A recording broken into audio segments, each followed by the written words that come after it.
So, Capitancy just got released. This is a long overdue update with a ton of features, so I'll try to move through them as quickly as possible. As you load into your first server of the update, you should find your ship cosmetics have been saved over from your last session. Now there have been a few bugs with this, so if you have sailor cosmetics, don't worry, just equip your normal set, and they should carry over the next time you relog. If you're a Pirate Legend, you should spawn in the Pirate Legend hideout, where you can purchase the all-new Shores of Gold voyage. This voyage is incredibly complicated and unlike anything we've ever seen before, so I'll have a whole nother video covering that.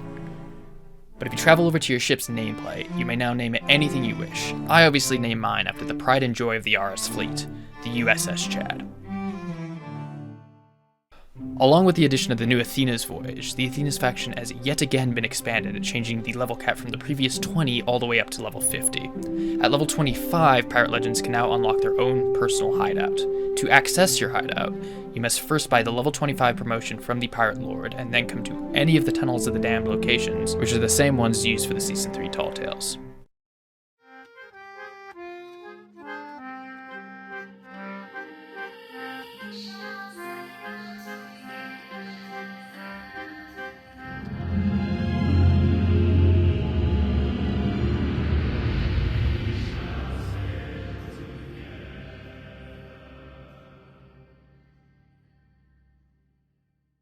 You're going to want to play any instrument in front of the portal the same way you do in the tavern.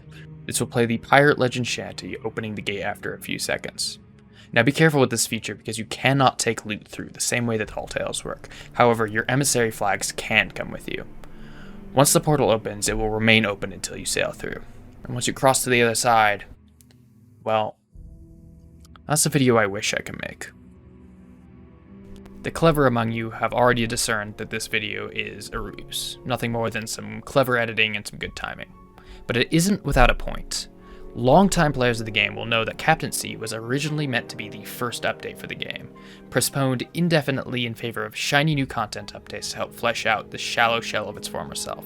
But today I'm here to say that I feel like it's time to dust off this shelved idea. The goal of the focus change was to help boost the player count after a less than stellar launch. Many players that pre-ordered the game felt like there wasn't enough content, and Rare listened. They listened to their community and took their feedback seriously, something that most development companies just don't do. Month after month of content updates were dropped: the Meg, Skelly ships, the Roar, new loot, new world events, update after update of amazing content, Tall Tales, Twitch events, lore, faction overhauls. The developers became burnt out multiple times, but their plan worked. That's the takeaway. The game is now overflowing with content and thriving with player count. But yet, we still haven't seen the update that was meant to be first in line. So I say, as a day one player, and I'm sure most of you will agree, that it's time. That it's time for Rare to return to course. To pause the development of updates that are built to saturate the game's content in favor of some love being given to the endgame, a real goal for veterans to work towards. The focus of this kind of content saturation hurts the game in more ways than one. With a dedicated focus on the early game, combined with a neglect of the end game, you may be able to create a player base, but you can't make them stay. As players progress to a status of Pirate Legend, they are met with a underwhelming late game that leads many players to quit entirely, feeling that they have nothing left to work towards.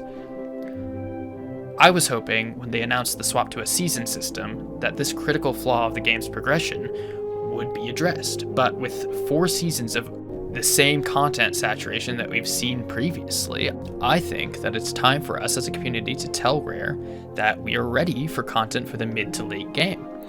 They've listened to us once, they'll probably do it again. Because in reality, for too long have we progressed in a race without a finish line, and for too long have we been sailors in a world without captains.